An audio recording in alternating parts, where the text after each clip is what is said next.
नमस्कार, स्वागत है आपका खास खबर पे और मैं हूं आपके साथ सपना दीपक मदेशिया। बुलेटिन का आगाज करेंगे। देश की राजधानी दिल्ली से सटे हरियाणा में सभी राजनीतिक पार्टियां जो है चुनावी मोड में आ चुकी हैं। राज्य में सरकार चला रही भाजपा एक के बाद एक ताबड़तोड़ घोषणाएं कर रही है, तो सत्ता में आने को बेकरार कांग्रेस बीजेपी पर वादाखिलाफी, महंगाई, भ्रष्टाचार, अग्निवीर किसानों को गुमराह करने का आरोप लगाकर लोगों के बीच में जा रही है। तो वहीं बीजेपी और कांग्रेस के अलावा इंडियन नेशनल लोकदल यानी कि इनेलो और बसपा का गठबंधन भी राज्य की सभी 90 सीटों पर चुनाव लड़ने के लिए मैदान में उतर चुका है।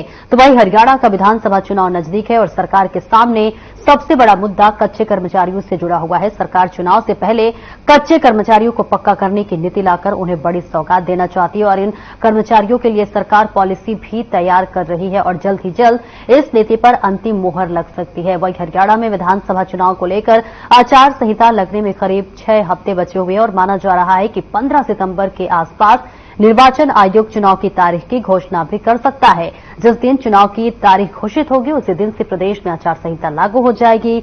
लेकिन आपको बता दें कि 15 सितंबर के अगर हिसाब से भाजपा सरकार के पास कामकाज के 41 दिन बचते हैं और इसमें यदि छुट्टियां हटा दी जाए तो सरकार के पास कामकाज के लिए सिर्फ 26 से 27 दिन बचते हैं और इन बचे हुए दिनों में देखिए सैनिक सरकार अपने पक्ष में माहौल बनाने की पूरी कोशिश करेगी। वहीं सरकार इस समयावधि में जनता से जुड़े कई लुभावने फैसले ले सकती है और कुछ ऐसे मुद्दे और फैसले हैं जिन पर सरकार काम भी कर रही है और उन पर सरकार जल्द मुहर लगा सकती है। नायब सिंह सैनी ने सीएम की कुर्सी संभालते हुए कहा था कि उनके पास चुनाव के लिए 100 दिन बचे और इसके लिए लोकसभा अपनी सरकार के काम का एजेंडा तैयार कर लिया है और वह इसी एजेंडे के तहत काम कर रहे हैं और यही सरकार की पूरी कोशिश है कि चुनाव से पहले उन सभी मांगों पर विचार कर लिया जाए जो काफी दिनों से लंबित है और लोगों के हित से जुड़ी हुई है। तो देखिए हरियाणा विधानसभा चुनाव होने में अब बस महज कुछ ही दिनों का वक्त बचा हुआ है। ऐसे में तमाम राजनीतिक दल अब चुनावी मैदान में उतर चुके हैं और इसी के साथ जो छोटे छोटे दल हैं वो भी अपनी दावेदारी पेश करते हुए नजर आ रहे हैं। और उसी दूसरी तरफ बात कर ले तो देखिए बीजेपी की तरफ से लगातार कई बैठकें पे बैठकें हो रही हैं, मीटिंग हो रही हैं और इसी के साथ आपको बता दें कि अब बीजेपी की तरफ से बड़ी बड़ी सौगातें दी जा रही है। तो वही किसानों के लिए बड़ी सौगात बीजेपी लेकर आई कि अब सभी फसलों पर जो है एमएसपी पे फसल ली जाएगी। ये बड़ी सौगात जो है किसानों के लिए बीजेपी सरकार की तरफ से दिया गया है। लेकिन इस बीच सवाल ये उठता है कि क्या जो है चुनाव नजदीक आते ही आखिरकार जो है बीजेपी सरकार वो एक्टिव मोड पे क्यों आ गई, क्यों 10 साल से जो है सत्ता में रही बीजेपी इन तमाम योजनाओं को लागू क्यों नहीं की।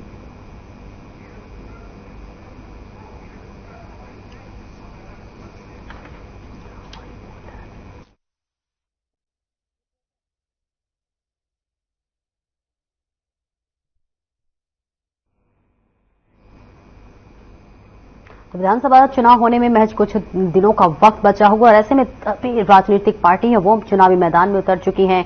आखिरकार हरियाणा की जनता जो है इस बार किसको सत्ता पर काबिज करती है ये तो देखिए आने वाला वक्त बताएगा। लेकिन इस बीच चर्चा करेंगे किसकी कितनी तैयारी है और इस वक्त हमारे इस चर्चा में खास मेहमान हमारे साथ जुड़ रहे हैं। कांग्रेस से नीरज गुप्ता हमारे साथ जुड़ रहे हैं और इसी के साथ वैशाली तोमर बीजेपी से हमारे साथ जुड़ रहे हैं। वैशाली तोमर जी आपके पास आना चाहूंगी। अब देखिए लगातार आपके पार्टी की तरफ से जो है सौगातों की झड़ी लगाई जा रही है और तब जब विधानसभा चुनाव होने में महज कुछ दिनों का वक्त बचा हुआ है। सवाल यह है कि 10 सालों से देखिए आपकी सरकार चल रही है, ऐसे में चुनाव नजदीक आते वक्त ही ऐसे सौगातों की झड़ी लगाना अपने आप में एक सवाल खड़ा करता है।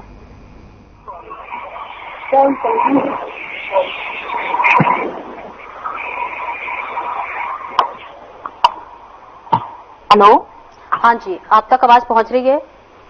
जी, मुझे बीच में आपकी वॉइस ब्लर हो गई थी जी, लेकिन कुछ कुछ मुझे सुनाई दिया। जी जी जी, मैं सवाल दोहराऊं या फिर आपको सुनाई? हाँ जी जी हाँ, एक बार सवाल दोहरा जी जी वैशाली जी, सवाल ये है कि देखिए लगातार जो है बीजेपी पार्टी की तरफ से सौगातों की झड़ी लगाई जा रही है और खासतौर से तब जब चुनाव होने में महज कुछ दिनों का वक्त बचा हुआ है। ऐसे में सवाल ये है कि 10 सालों से जो है आपकी सरकार है और ऐसे में जो सौगात किसानों को दी जा रही है, एमएसपी पे देखिए अब सारे फसल को लिया जाएगा, जो है तमाम जो है मुद्दे हैं महंगाई बेरोजगारी को लेकर भी अब बड़े बड़े सौगात दिए जा रहे हैं। सवाल ये है कि 10 सालों में ये लागू क्यों नहीं हुआ, आखिर चुनाव आते वक्त ही ये जो है सौगातों की झड़ी क्यों लगाई जा रही है? जी नमस्कार, सबसे पहले तो आपको नमस्कार और मेरे सभी दर्शकों को सादर नमस्कार। नमस्ते जी बिल्कुल, देखिए आपका प्रश्न करना और विपक्ष का ये बात जनता के मन में गलत तरीके से डालना जाहिर सी बात है, सामने आना ही है। लेकिन आप देखिए 10 वर्षों में भारतीय जनता पार्टी की सरकार है और 10 वर्षों में जिस तरह से चरमराती हुई, लड़खड़ाती हुई और अव्यवस्थित ये हरियाणा दिया गया था, उसको देखिए माननीय मनोहर लाल जी ने किस तरह से उसको पटरी पर लेकर आए और कैसे सुचारू रूप से उसे चलाने की कोशिश की। जहां जहां जरूरतें, जहां जहां अव्यवस्थाएं थी, जहां सही मायने में काम होना चाहिए था, उस काम को भी किया गया।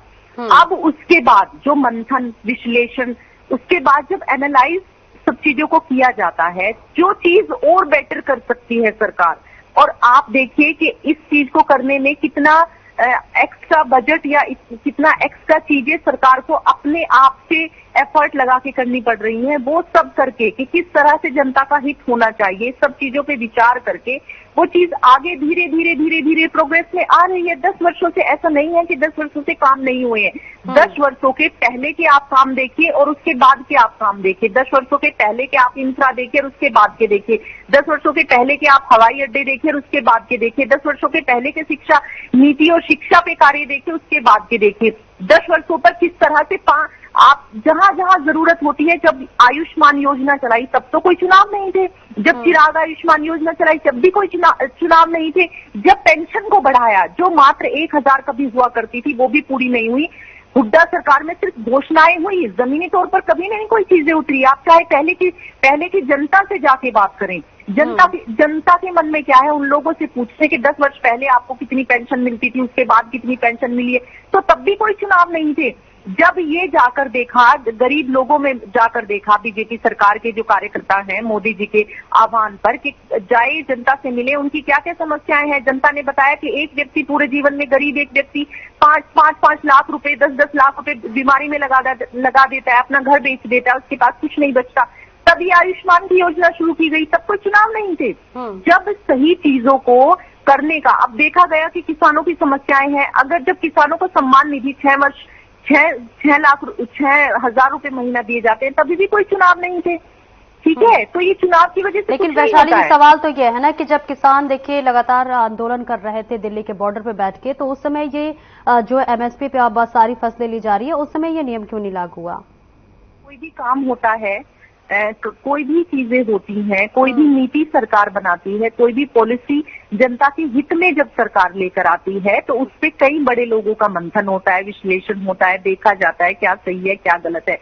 और आप जाने ये समझे, बीजेपी सरकार किसानों की हितैषी सरकार है। ये सरकार गरीबों की सरकार है, वंचितों की सरकार है, पीड़ितों की सरकार है, किसानों की सरकार है, महिलाओं की सरकार है, बेटियों की सरकार है। जब वहां पर धरने हो रहे थे, वहां पर एक राजनीति हो रही थी। किसान तो जो बैठे थे, जिनका सही मायने में नुकसान हो रहा था, वो हो रहा था, लेकिन उनको सही चीजें उन तक नहीं जाने दी गई, उनको मैनिपुलेट किया गया। वो कुछ किसानी नेता थे।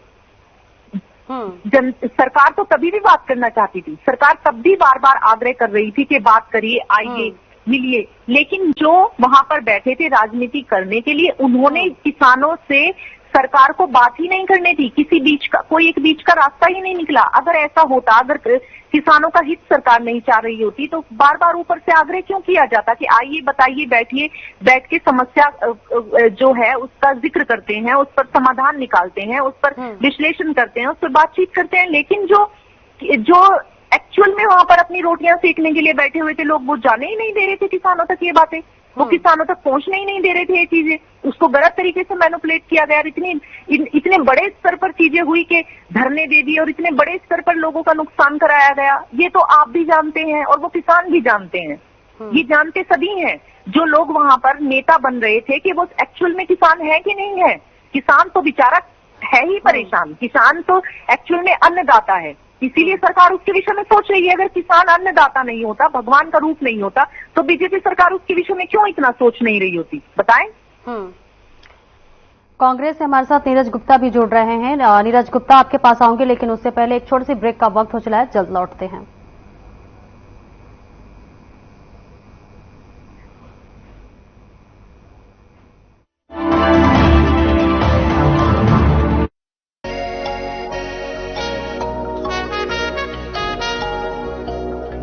तुम हुस्न परी तुम जाने जहाँ हो, इतनी हंसी ढूंढे तितलियाँ।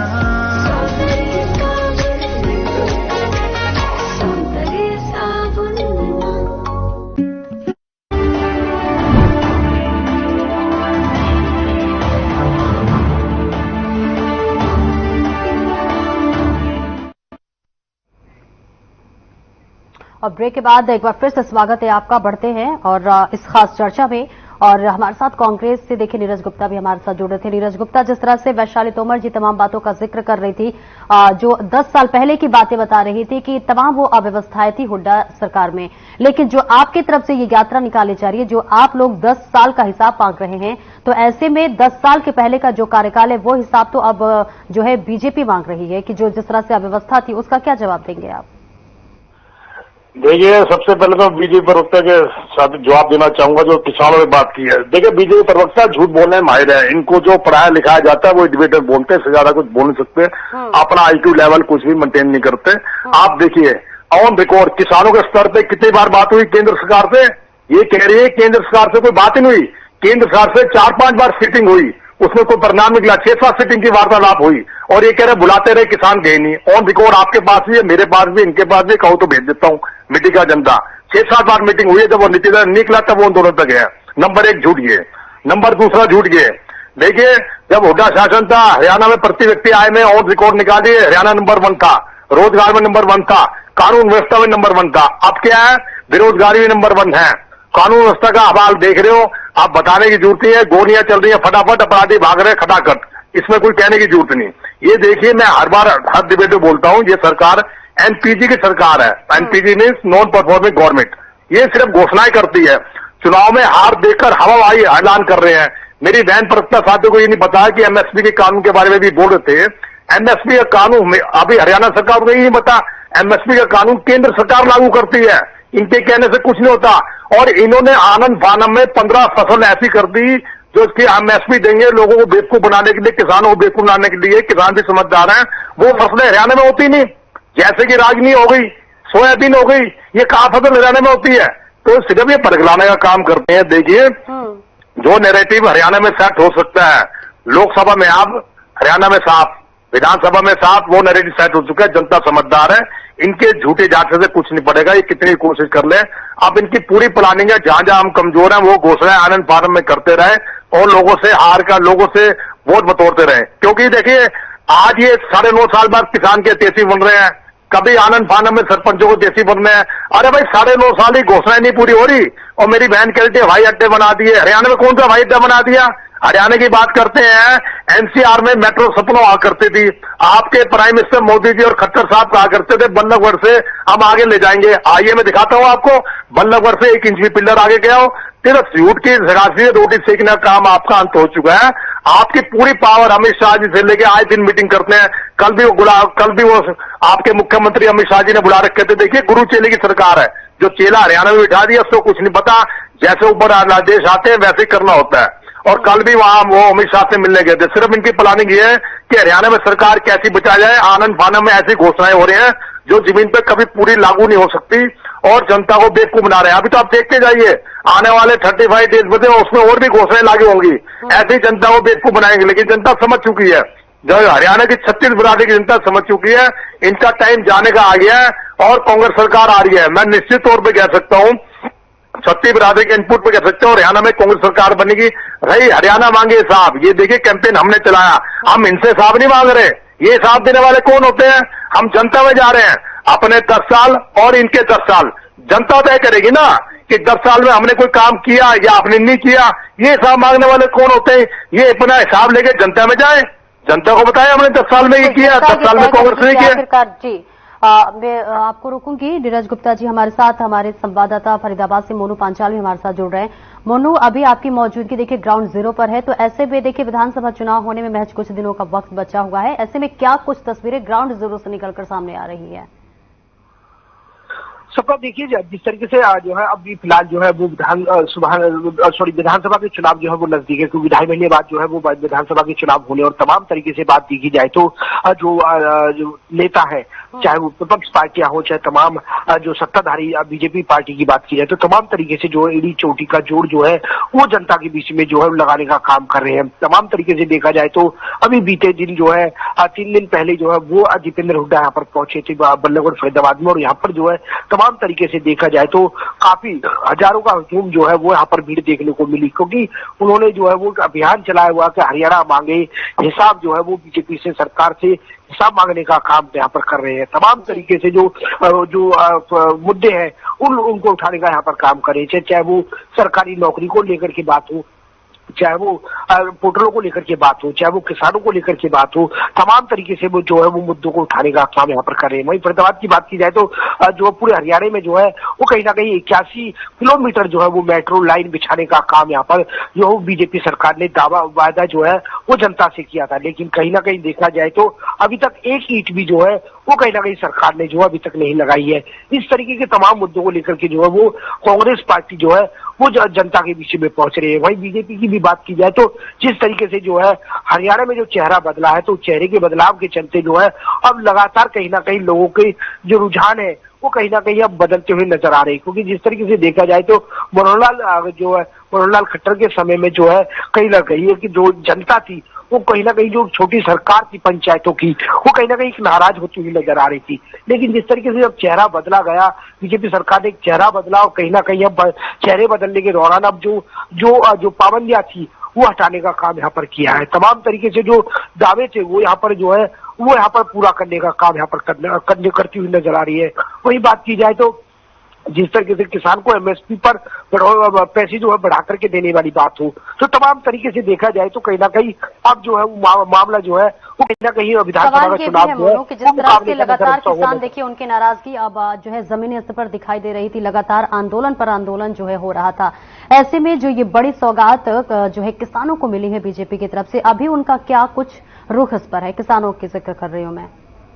बिल्कुल, देखिए जिस तरीके से अब वही बात मैं भी आज जो है सपना कहने वाला था कि जिस तरीके से अब किसानों को जो है एमएसपी पर जो है वो कहीं ना कहीं अब देने की बात कही है, क्योंकि कई फसलों को जो है वो एमएसपी पर खरीदा जाएगा। तमाम तरीके से देखा जाए तो किसानों के चेहरों पर जो है वो खुशी जरूर देखी जा रही है, लेकिन कहीं ना कहीं किसानों का ये भी कहना है कि जिस तरीके से एमएसपी पर जो है वो फसल खरीदने का दावा जो सरकार यहाँ पर कर रही है वो आखिरकार अभी समय है, क्योंकि विधानसभा चुनाव पहले है और उसके बाद जो है वो कहीं ना कहीं जो एमएसपी के हिसाब से जो है वो फसल उनकी खरीदी जाएगी। तो तमाम तरीके से देखा जाए तो अभी बीच में जो है चुनाव है और चुनाव के चलते जिस तरीके से घोषणा यहाँ पर की गई है तो कहीं ना कहीं किसान जो है एक तरफ खुश होता हुआ नजर आ रहा, तो दूसरी तरफ जो है वो कहीं ना कहीं एक पुराने मामलों को लेकर के यहाँ पर उठाने का जो है वो काम कर रहे हैं। तो तमाम तरीके से देखा जाए तो सबसे बड़ी बात ये भी है कि लोकसभा में जिस तरीके से बीजेपी और जो कांग्रेस है वो 50-50 रही है, क्योंकि जिस तरीके से देखा जाए तो तमाम तरीके से पूरी तरीके से कांग्रेस भी जो है वो हुंकार भरती हुई नजर आ रही है,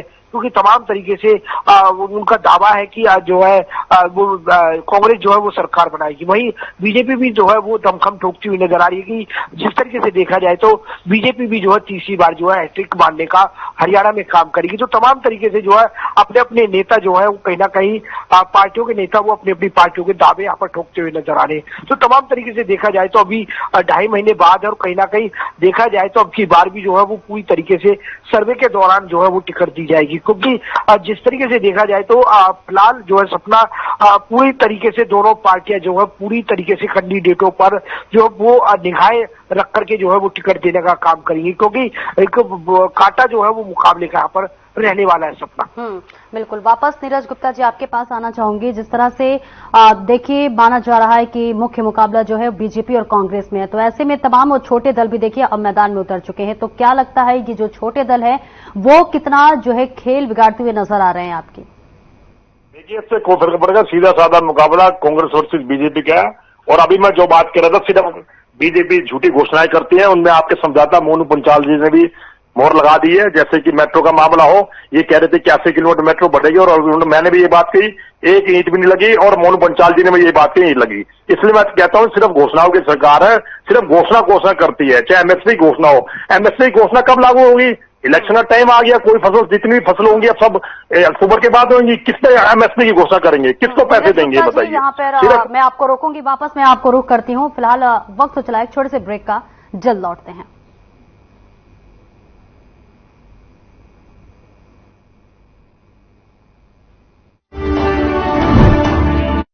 क्या बताऊँ माँ, ये भी तो रेवाड़ी है।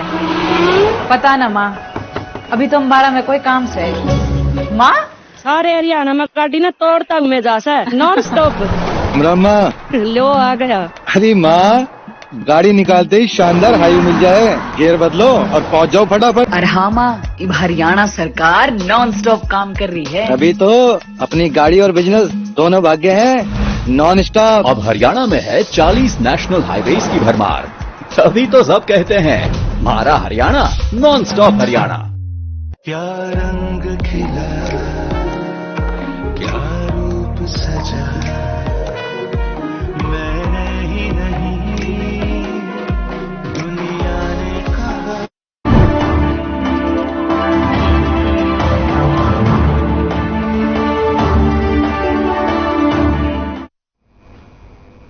और ब्रेक के बाद एक बार फिर से स्वागत है आपका। चर्चा में फिर से आगे बढ़ते हैं। नीरज गुप्ता जी हमारे साथ जुड़े हुए थे, कांग्रेस से जो है अपनी बातों को रख रहे थे। आप बता रहे थे नीरज गुप्ता जी की जो है तमाम जो है मेट्रो का काम हो या फिर तमाम वो काम आपकी सरकार में किया गया। तो ऐसे में लगातार बीजेपी के द्वारा ये तंज कसा जा रहा है कि 10 साल पहले जो है सारी अव्यवस्थाएं, बहुत सारी अनियमितता थी। आप अपनी बात पूरी कीजिए। कौन सी व्यवस्था थी ये तो ये जाने। अगर व्यवस्था होती 5 साल दोबारा शासन कोई करते। ये तो 2014 से 19 में ही 70 के पार 40 सिमट गए। 2019 में भी इनको बहुमत कहाँ है? ये तो आपने गठबंधन की सरकार बनाई, इन पे कुछ भी नहीं था। अगर इन्होंने 2014 से 2019 तक अच्छा काम किया तो 2019 में 40 में क्यों सिमट गए, जबकि लोकसभा की सीट पूरी जीत गए थे। अब तो इनका हाल वैसे ही बुरा हाल है, तो इसलिए झूठ बोलने में माहिर है। देखिए आप इनके 9.5 साल का मैनिफेस्टो उठाइए, कंपेयर किए कौन सा काम पूरा हुआ। जैसे मेट्रो की घोषणा और भी घोषणा हो, कोई वर्ग ऐसा नहीं जिनको इन्होंने लाठी से ना पिटा हो। अभी इन्होंने डॉक्टरों को भड़काया, डॉक्टरों को उनको झूठ बोला और डॉक्टर 2 दिन की हड़ताल पे दोबारा गए और 2 दिन में हड़ताल खत्म हुई। हर वर्ग को झूठा झांसा देने में माहिर है, सिर्फ अपनी हड़ताल खत्म करा देते हैं और गिनती में काम करते कि हमने काम कर दिया, फिर वो दोबारा स्ट्राइक करते हैं। अगर ऐसी बात थी, डॉक्टरों को झूठा आश्वासन क्यों दिया गया? 2 दिन तक प्रदेश की जनता बिखरती रही, खराब होती रही और उनकी हड़ताल वापसी कराई। अभी हरियाणा रोडवेज कर्मचारी का संयुक्त बयान है कि 12 अगस्त को मुख्यमंत्री का घेराव करेंगे। उनका कोई अम्बाला का मामला है, ड्राइवर की हत्या का मामला है और 25 अगस्त को पूरा हरियाणा में आंदोलन छोड़ा जाएगा। आज फरीदाबाद में कर्मचारी हड़ताल पे हैं। देखिए सब वर्ग हड़ताल पे गए हैं, इन्होंने हर वर्ग को पीता है। कोई वर्ग ऐसा जिनको लाठियों से न मारा। आप बताइए कौन सा वर्ग ऐसा छोड़े जिसमें लाठी ना बरती हो, चाहे टीचर हो, चाहे आंगनबाड़ी हो, चाहे पंचायत हो, चाहे कोई सरपंच हो, चाहे डॉक्टर हो, चाहे एजुकेशन वाले हो, चाहे कोई भी हो। फिर ये कहते हैं हमने सभी वर्गों के काम किया। ये तो देखिए जनता हिसाब करेगी, मेरे कहने से कुछ नहीं होता। क्या हमारे 10 साल का शासन हो, इनका 10 साल का शासन है। जनता को बेवकूफ नहीं बनाया जा सकता। जनता पढ़ी लिखी है, जनता अपना भी वक्त रहेगी, जनता मालिक है, जनता राजा है, जनता ही तय करेगी कांग्रेस ने अच्छा काम किया, बीजेपी ने अच्छा काम किया। अगर कांग्रेस ने अच्छा शासन किया तो कांग्रेस का राज आएगा, बीजेपी का हो तो बीजेपी होगा। ये फैसला मैं जनता जनादेश में छोड़ता हूँ कि जनता ही मालिक है लोकतंत्र में। बिल्कुल, वो तो जनता ही जवाब देगी। वापस से मोनू पांचाल का रुख कर लेते हैं। मोनू देखिए, अभी लगातार मीटिंग पे मीटिंग हो रही है बीजेपी की तरफ से। अब देखिए अब आम आदमी पार्टी की तरफ से भी अब अरविंद केजरीवाल की पत्नी सुनीता केजरीवाल ने भी कमान संभाल लिया है। तो ऐसे में लगातार वो भी हरियाणा में जो है चुनावी बिगुल फूंकते हुए नजर आ रही है। तो ऐसे में क्या कुछ अभी हलचल की तस्वीरें सामने आ रही है और क्या लगता है कि अब जो ये छोटे दल है वो कितना जो है कांग्रेस और बीजेपी के खेल बिगाड़ते हुए नजर आ रहे हैं? देखिए सबने जिस तरीके से बात की जाए तो हरियाणा में जो है वो कहीं ना कहीं अभी तक जो छोटे दल है, चाहे वो आम आदमी पार्टी की बात कर ली जाए, चाहे वो जेजेपी पार्टी की बात कर ली जाए, चाहे वो इंडियन नेशनल लोकदल की बात कर ली जाए, तो तमाम तरीके से देखा जाए तो अभी तक जो है वो कहीं ना कहीं अभी किसी तरीके से ये जो दल है ये किसी मुकाबले में नजर नहीं आ रहे हैं। चाहे वो ये गठबंधन कर लिया जाए या तमाम तरीके से देखा जाए, क्योंकि अभी तक जो मुकाबला माना जा रहा है हरियाणा में वो कहीं कहीं ना कहीं कांग्रेस और बीजेपी का मुकाबला यहाँ पर माना जा रहा है। लेकिन कहीं ना कहीं जनता की बात की जाए तो जनता जिस तरीके से जीरो ग्राउंड की बात की जाए तो सपना इन छोटे दलों का नाम जो है वो जनता अपने जुआ पर भी नहीं लाने का काम नहीं कर रही, क्योंकि जो है वो कहीं ना कहीं जनता का यही कहना है कि जो मुकाबला रहेगा वो कांग्रेस और बीजेपी का मुकाबला रहेगा। तो इस तरीके से जो देखा जाए तो अभी कहीं ना कहीं जो सूत्रों के हवाले से जो खबरें जो सामने आ रही है वो कहीं ना कहीं लगभग ये भी नजर आ रहा है कि सपना ये जो छोटे दल है वो कहीं ना कहीं हरियाणा में एक जो है वो गठबंधन जो है वो करने की तैयारी यहाँ पर कर रहे हैं। चाहे वो बात की जाए, चाहे वो जेजेपी की बात की जाए, चाहे वो आम आदमी पार्टी की बात की जाए, चाहे वो जो भीमराव जो एक दल है वो छोटा दल बना है उसको लेकर के बात की जाए, तो तमाम तरीके से देखा जाए तो अभी तक तरीके से जो है वो गठबंधन जो होने के जो है वो अनुमान यहाँ पर लगाए जा रहे हैं। लेकिन जिस तरीके से देखा जाए तो जो है वो कहीं ना कहीं अरविंद केजरीवाल की जो घरवाली है, जो सुनीता केजरीवाल जो आम आदमी पार्टी से है, उन्होंने जो है हरियाणा में ताल ठोके। उन्होंने कहा कि पूरे 90 के 90 विधानसभाओं में जो है वो कैंडिडेट उतारेंगे। तो देखा जाए तो सपना पूरी तरीके से जो है वो छोटे दल जो है वो पूरी तरीके से हुंकार यहाँ पर भरते हुए नजर आ रहे हैं। लेकिन कहीं ना कहीं दोनों अंतर्राष्ट्रीय पार्टियों के सामने छोटे दल जो है वो पूरी तरीके से दोने होते हुए साफ तौर से देखे जा सकते हैं। सपना बिल्कुल, बहुत बहुत शुक्रिया मोनू इस तमाम जानकारी के लिए, और वैशाली जी आपका भी बहुत बहुत शुक्रिया, और नीरज गुप्ता जी आपका भी बहुत बहुत शुक्रिया इस खास चर्चा में जुड़ने के लिए। फिलहाल जो है कुछ ही दिनों का वक्त बचा हुआ है विधानसभा चुनाव होने में, और ऐसे में लगातार बयानबाजी सभी दलों के तरफ से आ रही है। ऐसे में देखना दिलचस्प होगा कि आखिर जनता अपने वोट से जो है किसको छोड़ देती है। ये इस बारे में कुछ भी कहना जल्दबाजी होगी। फिलहाल इस बुलेटिन में इतना ही। नमस्कार।